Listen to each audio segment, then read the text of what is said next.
All right, I think we are going to get things kicked off.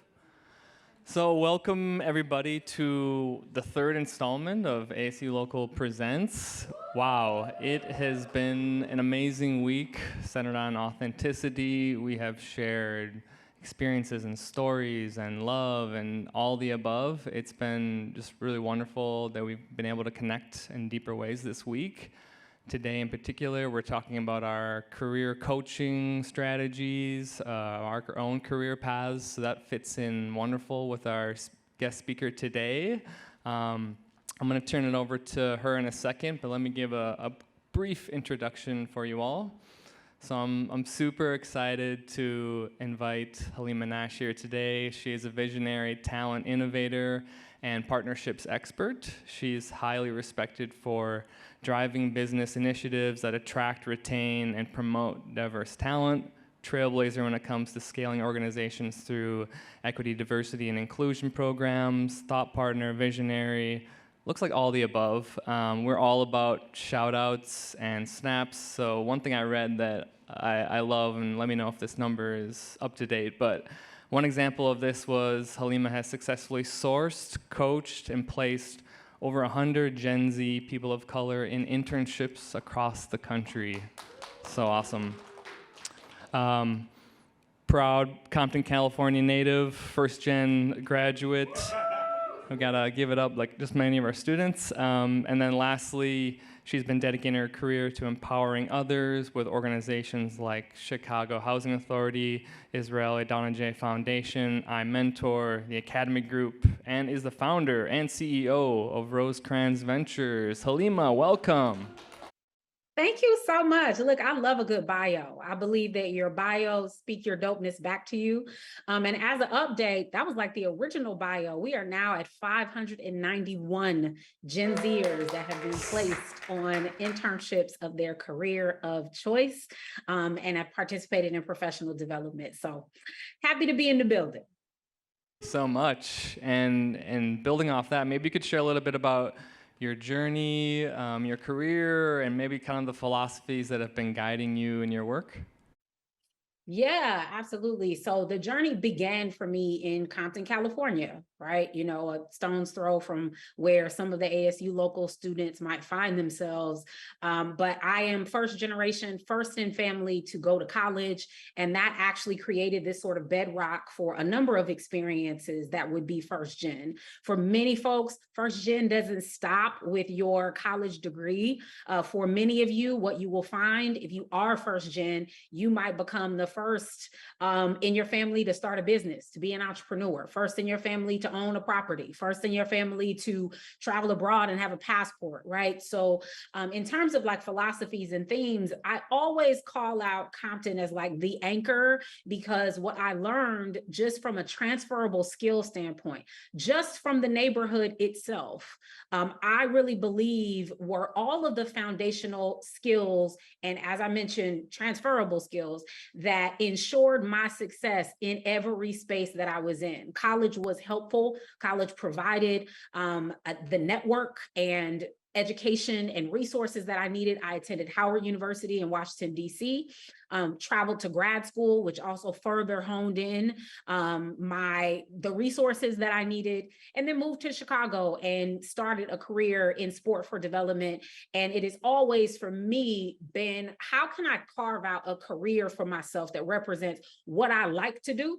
right? And securing a bag that I feel like is representative of my talent, of my skills, and what I bring to the workforce, right? Because both are necessary, right? You know, I could say things like, oh, you know, what kind of job do I create if money didn't exist? Well, money does exist, right? You know, so I wanted to ensure that I had a career that I loved, that was life-giving for me, but then also made sure that it was lucrative and that wealth generation could also be a part of that career goal. And so fast forward to now, I am the founder of Rosecrans Ventures. Rosecrans Ventures is a talent development firm. So this is essentially what I do for my job. I help Black and Brown people marginalize talent, which includes people with queer identities, people with minority religious preferences, people that are intersectionally marginalized, helping them secure their own bags and thrive in the workforce.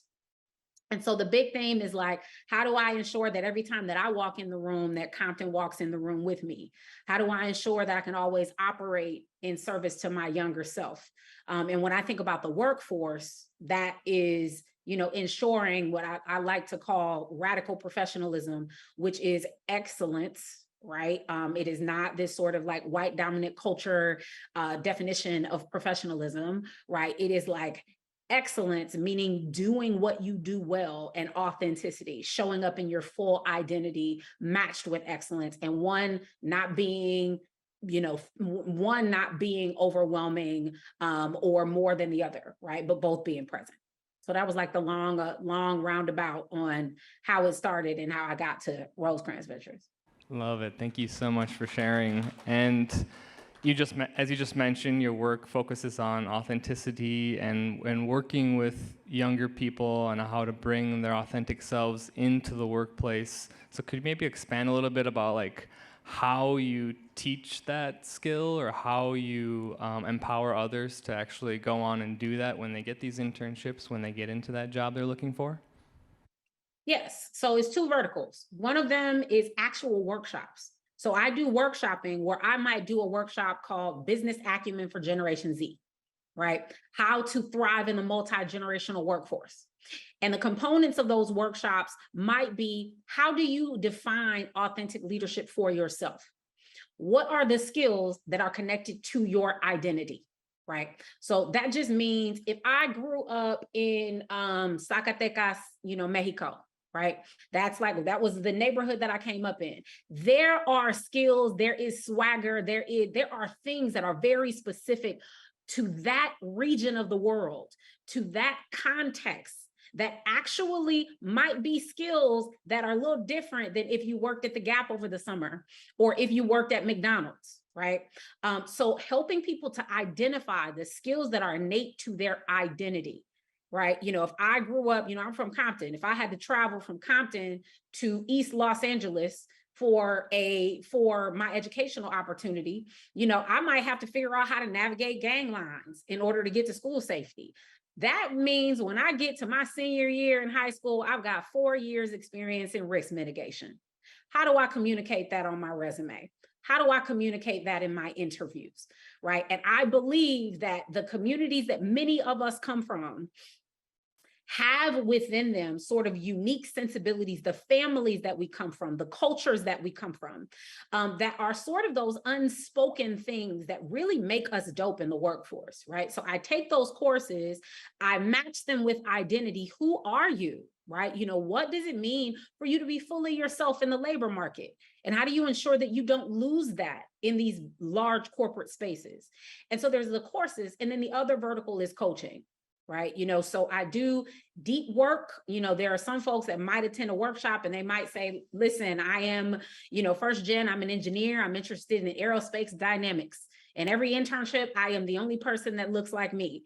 How do I have quality conversations with my manager? How do I secure a mentor? How do I secure a sponsor? Sometimes that takes more one-on-one coaching than just one 90-minute workshop. Definitely, and we have some amazing coaches in the room who are doing that in-depth work and care for our students every single day. So, and we are cheerleaders. We validate. We have amazing coaches that are there and our mentors every step of the way with our students. So my question is, you do a lot of work with like industry and companies. So we know our students are amazing. We see it every day. We know their strengths. We see their potential to solve problems in our community. So what is industry saying? Like, what are they saying about maybe their need for a diverse talent pool, or what some of these communities could offer their company or business? Well, it depends on the industry and it depends on the business. There are companies that are wildly progressive and they are current and they see diversity as a value and not as like a mandate.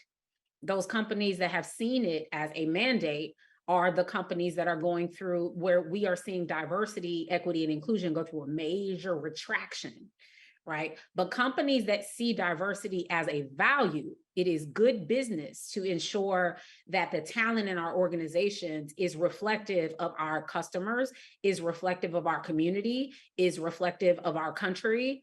Those are the organizations that it doesn't take convincing, right? To talk about why the mentors that might be on this call and the students that are on this call, might be valuable in terms of entering into their organizations. And so what I find, those companies that do see it as a value, they are really getting that, like, this generation and this population of people is on a whole nother level, right? It's a whole different level. Gen Zers just in general, like, are naturally entrepreneurial, naturally gravitate to technology, right? The amount of time that it took me to figure out AI, chat, GBT, or whatever, right? Like, Gen Zers, like, they're gonna get that like that, because this is a generation that really never operated without iPhones, right? And without technology. That's a value, that's a strength, right? So organizations that can leverage that strength, develop that strength, elevate, and pay that strength, those are the organizations that will be successful and innovative for the future, right? And the organizations that are not, they might not see it now, they might be sort of bucking the system when it comes to being progressive around diversity, equity, and inclusion, but those are companies that will not last from an innovation standpoint. Yeah. The other part of the equation is not only like finding the right place, but maybe even creating the right place for yourself. We had a guest yesterday talking about basically creating her own position and cold calling or cold emailing an organization to be like, hey, I want to work with you. I want to like find a place for myself. And we know Gen Z is like has this very entrepreneurial spirit to them.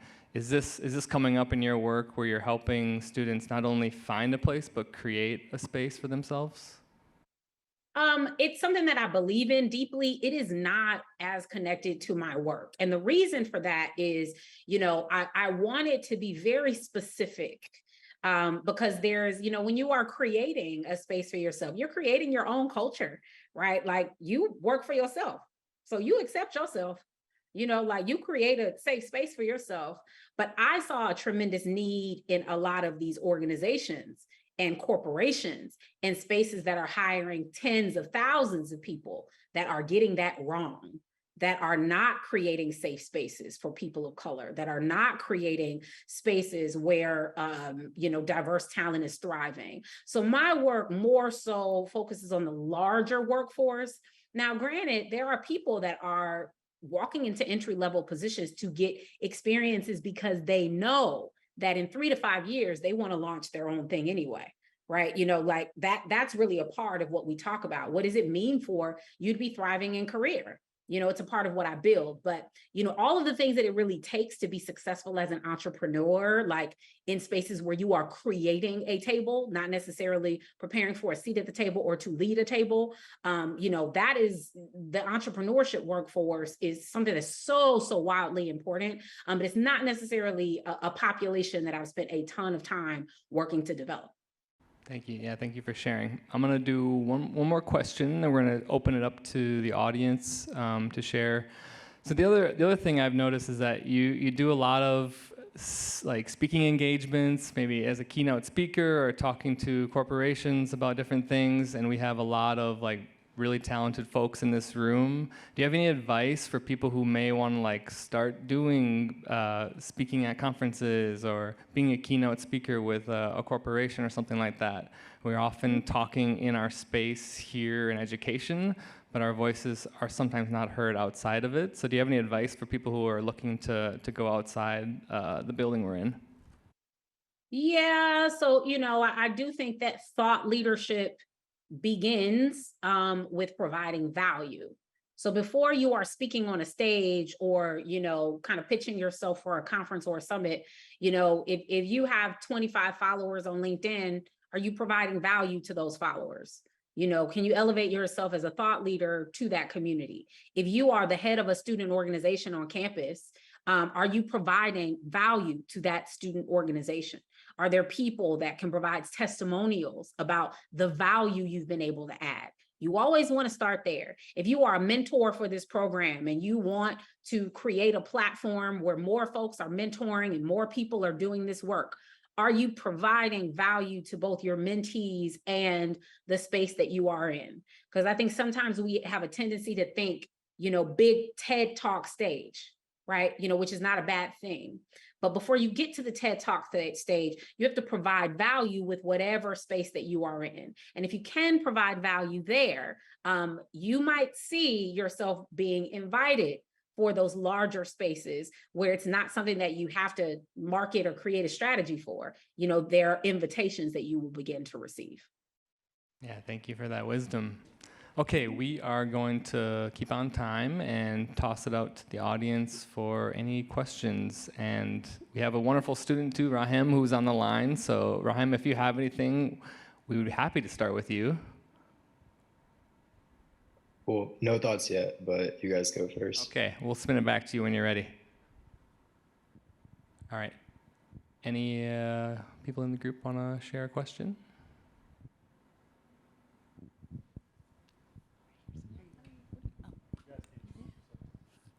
Hi, I'm Nikki Williams. I'm one of the site directors. I'm at the DC site in Washington, DC. So love to see you when you come to homecoming. But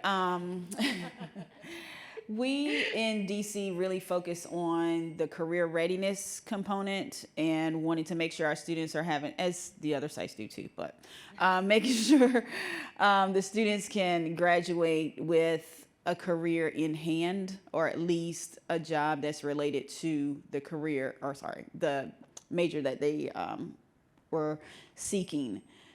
Do you, or how do you service, I noticed you said the whole nation, students on the East Coast, or people of color on the East Coast? Yep. So, right now I have a global footprint, and how I get my clients is most of the time through program. Also, shout out to the DMV. Thank you very much for the question, Nikki. So Boys and Girls Club might be launching an employment program, and they'll hire Rosecrans Ventures to do their training and development for folks that are getting ready to be in the workforce. Right. So the students that I am working with, in DC, and, you can shoot me, sort of a side chat. I will be doing a workshop on Howard University's campus. And if you are interested in some of your participants, pulling up for that, it will be a professional development session. It is free. I'm happy to extend an invite. There are also free workshops. I host 4 of them annually. It's once a quarter. It's based on survey data. The last one was how to secure a mentor and how to secure a sponsor, right? And we offer those virtually. It's 90 minutes once a quarter. So, you can follow us at Rosecrans Made. It's at Rosecrans Made. To learn more about how you can sign up for those. But I'm not really restricted to any specific coast community talent profile. Like my target market is underrepresented talent. And for the most part, that is Gen Zers, right? Sometimes late millennials, people of color, and people who have historically been marginalized, both in this country and in workspaces.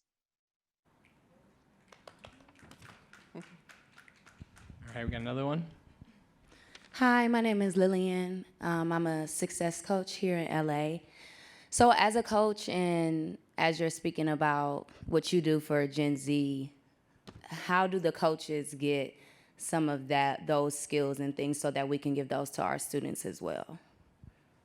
Yes. So shout out to LA in the building. So for me, it's kind of the same. Most of my corporate clients, Savage Fenty, is one of them. They hosted a workshop for their new people managers on peer coaching, right? We talk a lot about how to be a quality mentor, but I think quality coaching comes into that. And I think it's learned. Historically, when it comes to mentorship, it's like, take this well-intentioned person and this person that needs help, put them in a room, go to a baseball game, hang out, go to a restaurant, get some pizza, right? And you do the best that you can to guide. But I do think that there are strategies for success for mentors, sponsors, coaches, in order to take your leadership, which likely makes you a good mentor, take your leadership and transition it into being a leader of leaders, right? Which I think takes a specific set of skills. So I don't do a free workshop for sponsors and mentors. It's mostly for like student populations, but universities hire me to do these trainings. shameless plug, reach out to, your organization. Like these are things that I host. And, having ASU as a client, I think opens it up to, for folks to advocate for your own professional development. Like that's free game. Professional development is important in any organization. So as you speak to your managers, as you speak to your organizations, what's important for us? Like, what are the gaps that exist so that we can better serve our program participants and our organizations? And, if there's like things in general, I'm always reading articles about just the changing coaching landscape. I am happy to share the same resources that I'm sharing with my clients, right? Like what newsletters am I following? What professional development sessions am I doing as a coach to kind of stay on point? I'm happy to share that information. Thank you so much. You're getting a lot of head nods, and people are nudging the professional development budget committee right now in the audience. So you might be hearing from us very soon, actually. Rahim, are you still here? I can't actually see your face, but I want to open it up to you if you do have a question for Halleemah. For sure. Nothing yet, but as soon as something comes to mind, yeah. Okay, I'm just putting you on the spot over and over. I'm sorry. I think Rahim was like, I don't have nothing. I'm in the building paying attention. To come to this on Thursday. You both have the same graduate major, I believe, business administration, so that could be a talking point for later. Any other questions from the group at all? Hey, Halleemah. My name is Anthony. I'm from the LA site, and I was wondering if you can give us an example. Did you just flash LA? Okay, I think West Side? Yeah, that's right. The best side. Yes, right. Well, I was wondering, because you were giving your examples about how you can bring particular elements from your community into your workplace, and I was really curious about that, and maybe giving this an example of how you would tap into that for one of your students who you've worked with in the past. Sure. So I had a student who was head of a robotics club, right? Had some engineering experience, and they were really interested in someone that had like some management experience, managing people, right? So apparently like having the robotics club on their resume was like not necessarily enough, but they had 6 younger, they were the oldest 7. And so in my coaching for their interview, like, listen, talk a little bit about being the oldest of 7 siblings, having 2 parents that were working in a low income area. That was management skills. You were managing conflict resolution, getting them dressed for school in the mornings, right? Like as a young person, how many years were you spending babysitting, taking care of younger siblings? Was there any mentorship involved? Were there any programs that your younger siblings were able to be a part of? And granted, that's like family. We all show up for family, but it's really about how to empower people with the vernacular and the language to speak to their experiences in the workforce. The other, I had this brilliant student, Anthony, and this is like 2018, who wore a hijab as a Muslim, and was really challenged in talking about Ramadan season with their manager, who wasn't really versed in this person's culture. And so a lot of the coaching was, how do you manage up and influence without authority? How do you have a conversation to empower your manager to be more inclusive? And then the next time you have a job, you can speak to in your interview how you were able to create a more inclusive environment by teaching your manager about Ramadan and religious inclusion, right? Like those are specific experiences that you can speak to that are fantastic in terms of what you are at a young level developing and able to deliver on, elevated levels. But I believe in being specific, Anthony. Like, a lot of my workshopping is customized, right? A workshop that I might do in Memphis, right, for a 100% African-American talent pool attending an HBCU, for example, right? what I might teach and develop to prepare them for an internship over the summer is going to be very different than a group of students who are undocumented in Chicago looking to secure internship opportunities for the summer, right? The tools are going to be different, right? You know, like there might be some overlap and some crossover, but I think we have to get specific in how we prepare populations, because what they are facing, what they are navigating is going to be nuanced and different. And people want to see themselves in materials. People want to see themselves in sort of success models. And so for me, you know, when I think about preparing students in this ever evolving, used to be in person, now it's hybrid, you know, used to be remote, now it's all, I mean, the workforce is changing rapidly, but I think the way that we meet it as it changes is to be as specific and customized as possible. You're getting all the snaps. Any other questions? We got one more question, and then I wanted to, Halleemah, I know you shared some slides that maybe you wanted for some resources. Is that still something you might want to walk us through in a second? Sure, for sure.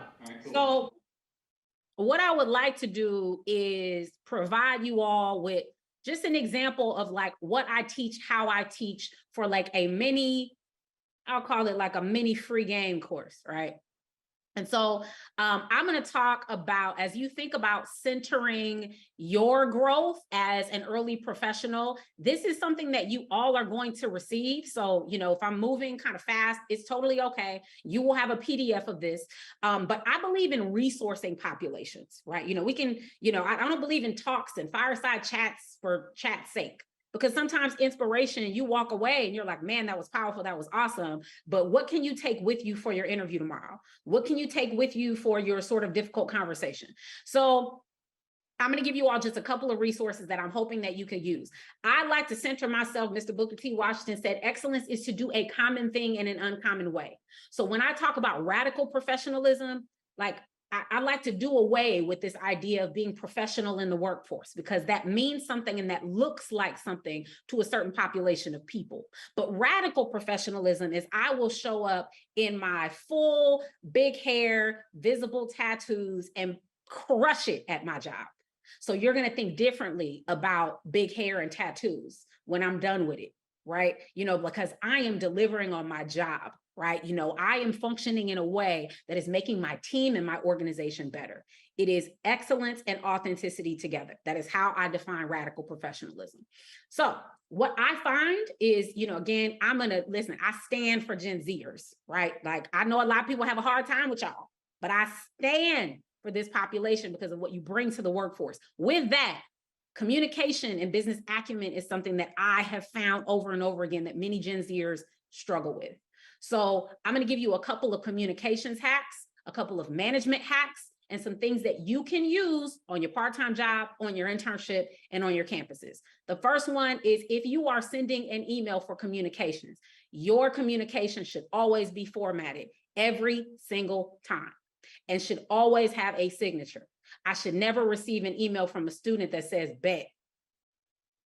I should never receive an email from a student, right? You know, because again, we're talking about excellence, to do a common thing in an uncommon way. So every email should be formatted like it is a letter. You should treat every email like it is going to secure you the money that you want, the job that you want, and the opportunity leading to the career that you want. So this is a format, right, for initial outreach. You just met this person, right? Always have an introduction and a flex. Why should they email you back? Always have a flex. And you all are students. You all have flexes, right? And then what is your ask? Don't send an email just to send it. What do you need from me, right? How can I respond to this? The next one is gratitude. Unfortunately, gratitude is going out the window. People don't send handwritten thank you cards no more. People don't send thank you emails. Don't be that type of talent profile, right? Be the kind of talent profile that shows up with gratitude. When I tell you from a brand perspective, it will set you apart. And if you do not have a template, once you get these slides, copy it and paste it. Have a template on your cell phone so that when you need to send it, you don't have to start from scratch, but you can literally take this template every time you meet with a person, every time someone makes a connection. There should always be gratitude. There should always be a thank you. Unfortunately, there are some people that have a hard time with names, right? Some people don't even try. So there is a website, it's called Race Equality Matters, where you can put in the spelling of your name and they will spit out the pronunciation. If you feel like you are going to have to speak to a person, you can add the pronunciation in your signature, because that's the second thing. Emails should be professional, but everyone should have a signature. Include your college. If you have a job, include your job, include your email address. Everyone should have a LinkedIn page. You don't have to include your phone number if you don't want to, but everyone should have a signature. Here's a format for a signature. Now, last thing that I'm gonna talk about is, I'm not a person that pushes networking, because in the social media generation, you can have 1 million Facebook friends and that's not securing you any money. It's not securing you any opportunities, but it really is about relationship building. Right? I want you all to think about developing relationships, not just networking. Why? Because relationships are wealth. I am sure somebody's rich auntie said that. Don't know what her name is, but that's how I'm going to quote her. Bonds and relationship cultivation, right? Because relationships is going to secure you opportunities, not just being connected to someone. Meaningful work experience. I have created for you all a list of questions you can ask the very first time that you sit down with your mentor, or the very first time you sit down with your manager. You want to know how to manage up. That's a flex. And the way that you know that is to ask particulars. You might be a text person, but your manager is an email person. You are now an email person, because that is how managing up works, right? So these are things that you can ask to better understand how to manage up towards your manager. And then I listed a couple of skills, regardless of the industry that you are focused on, regardless of the market that you want to work in. These are the skills that all of you need to be working on. These are the skills that will make the difference between you securing both opportunity and lucrative bags, and you just kind of floating, being a really fantastic talent. Right? And you don't want to float. You actually want to secure quality opportunities, right? So you all will have these. I also created I use this for people that are getting ready to be in internships. Sometimes managers don't have agendas. Then you should create one, right? And these are some of the things that you should be thinking about accomplishing in your manager meetings and in your mentor meetings, right? So you all will receive this as a PDF. This is an example of, some of the things that I provide. And the purpose of this is, if you all showed up for this session today, I just believe in making sure that everybody shows up for a Zoom or a webinar has some resources to take with them. So my hope is that this will be advantageous for you in some way, shape, or form. And after that, I am done talking, unless some people ask some questions. And you're getting so many head nods and snaps and smiles in the audience. We definitely love the tangible take-home resources, and it sounds like we have some managing up tactics we're going to be using with our own staff going forward. I love it. Did we have one more question? Okay, we got one more question, and then we want to just thank Halleemah for her time. Hi, Halleemah. My name is Marley. I'm here with the LA site. Hello. First off, I just want to say you are glowing. Your energy is contagious. All of us here are smiling so big. You represent yourself and your brand so well. And I don't even need to be telling you all that because you already know. But I wanted to ask you, just kind of out of curiosity, it sounds like in your business, you focus a lot on those coaching relationships with students. And I'm curious to hear of the connection between your coaching and your mentoring. When do you start to see the difference in your coaching relationships, your mentoring, and then how do you flourish in both of those areas? Thank you.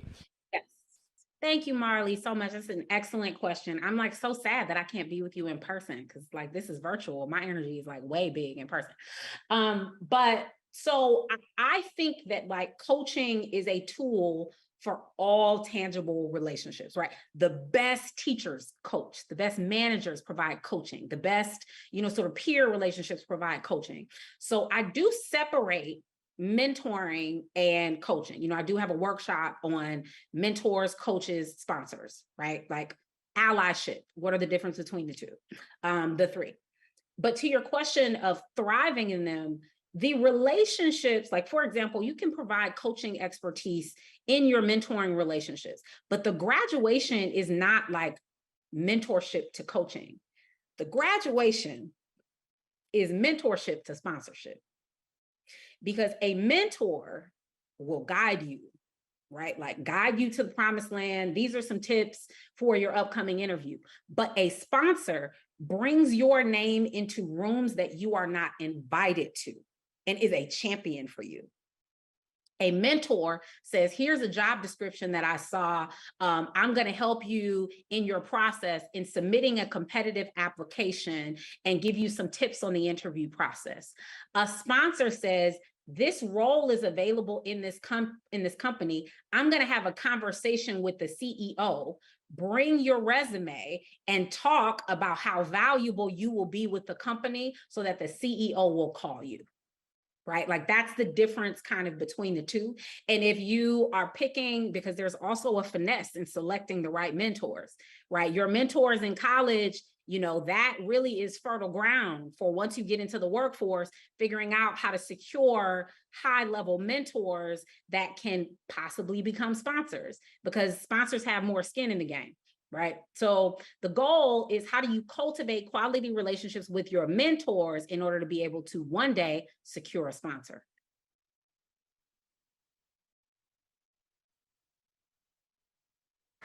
Thank you, Marley. We're gonna, Amir, you wanna jump on the mic too? I just wanted to before you thank Halleemah, let me real quick. Halleemah, I just want to make sure that these guys walk away with one more thing, if you don't mind. I know you know how I get down, but for these guys, we've really spent the last several hours and several days thinking about how we be authentic in our work. And I asked this as somebody who, as a 27-year-old principal, the suit never came off.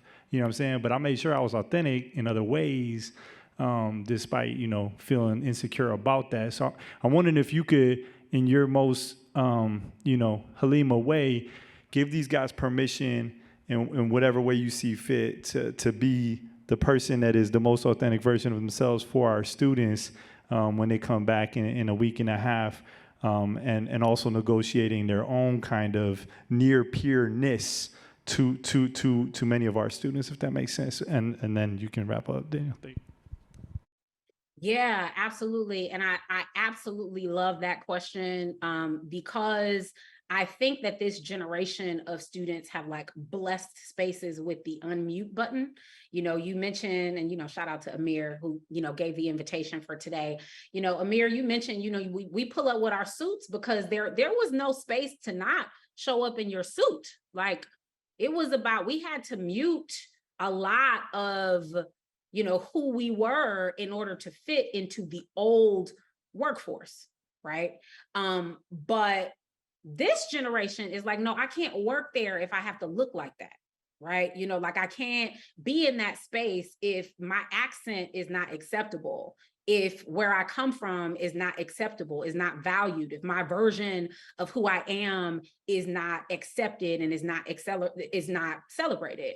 And so I think that for you, as you all consider what it means for you to fully be yourself, the permission is really reminding yourself, like as much as we try to mute ourselves, corporations are selling who you are, right? Like there is a reason why you might hear your favorite hip hop song on your favorite soda commercial.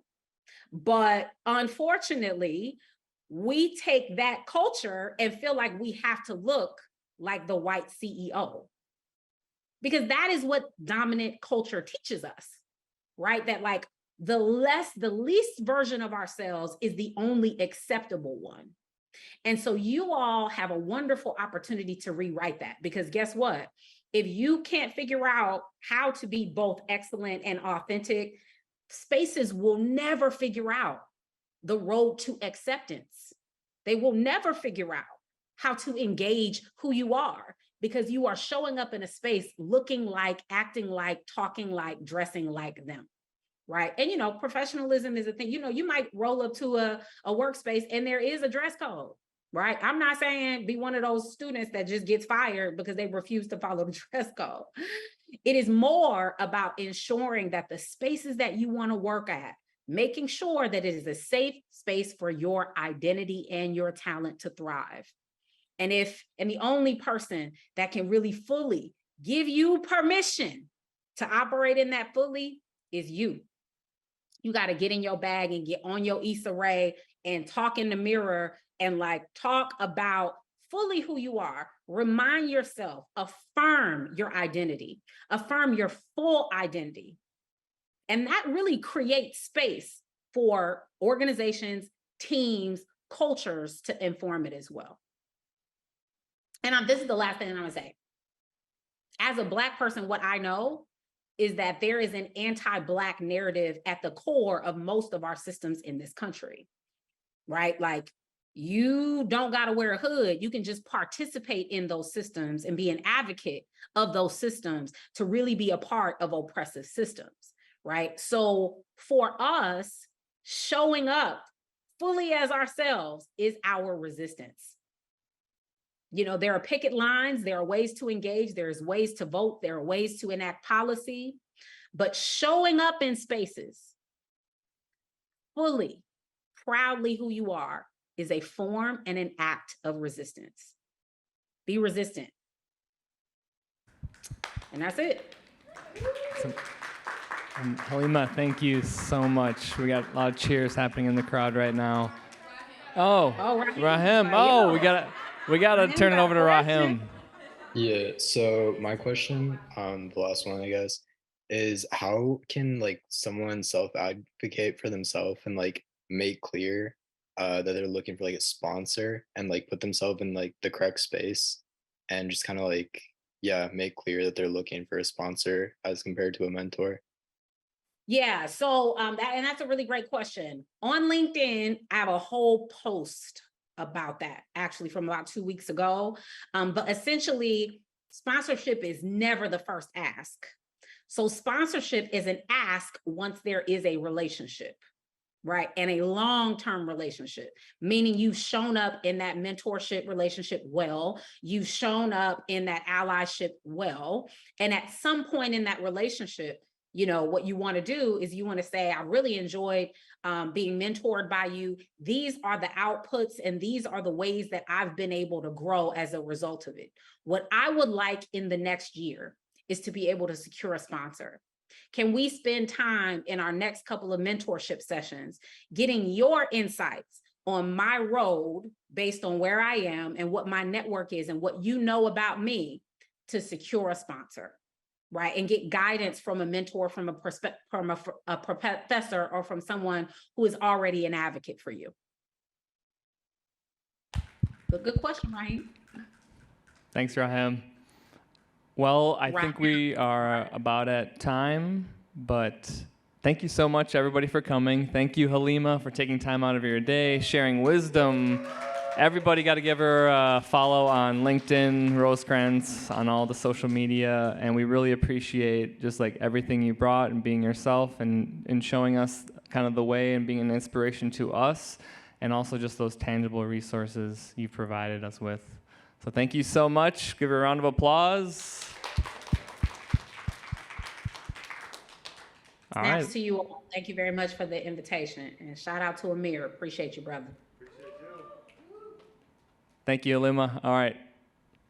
We out? Okay.